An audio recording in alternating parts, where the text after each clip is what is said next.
In 1895, the most powerful empire on Earth was forced to blink, not by another empire, but by a country most Europeans still called an upstart. The British Empire ruled a quarter of the planet. Its navy controlled the seas. Its bankers controlled global money. Yet over a patch of mosquito-infested jungle in South America, Britain nearly went to war with the United States. This is the forgotten crisis that proved something shocking. The sun was beginning to set on the British Empire, and America was ready to replace it. At the end of the 19th century, the world map was painted pink. Pink for Britain. From Canada to India. From Africa to Australia. Queen Victoria ruled the largest empire in human history. London wasn't just a capital. It was the financial brain of the world. Global trade cleared through British banks. British law settled global disputes. And the Royal Navy ensured no one challenged that system. To Britain's elite, the world was stable, hierarchical, and permanently British. But across the Atlantic, something dangerous was awakening. The United States had spent the 1800s fighting itself and conquering its own continent. But by 1895, the frontier was closed. America's energy had nowhere left to go, so it turned outward. Its steel production surpassed Britain's. Its railways outgrew the rest of the world combined. Millions of immigrants powered massive factories. America wasn't an empire yet, but it was an industrial volcano under pressure. And the economic crash of 1893 left the country angry, restless, and looking for a fight. The collision point wasn't Suez or Gibraltar. It was Venezuela.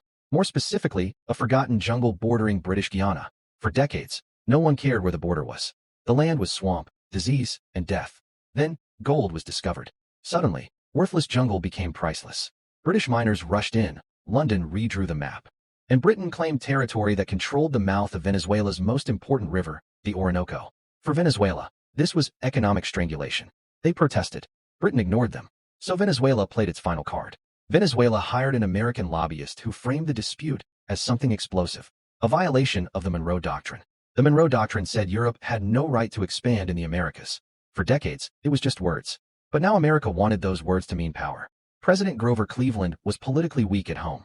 The economy was collapsing. Strikes filled the streets. He needed strength. And his Secretary of State, Richard Olney, was ready. In 1895, Olney sent Britain a message that stunned diplomats.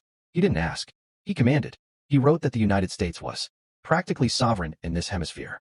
That American authority was law, and that Britain must submit to arbitration or face consequences. This wasn't diplomacy. It was a declaration of dominance. Britain laughed and made its biggest mistake. Britain ignored the message. Months passed.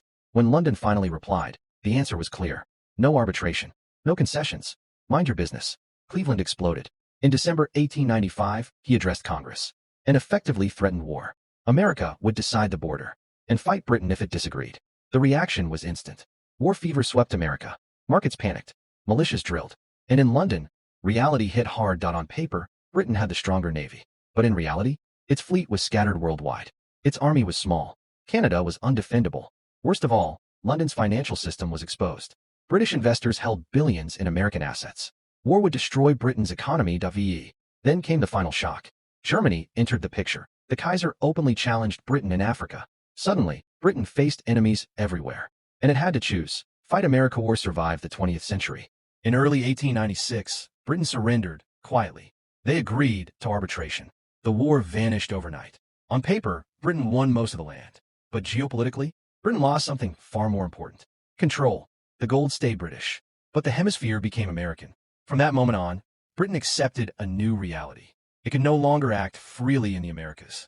The United States had arrived, not as a colony, not as a junior partner, but as the future global enforcer. The jungle dispute didn't change a border. It changed who ruled the world.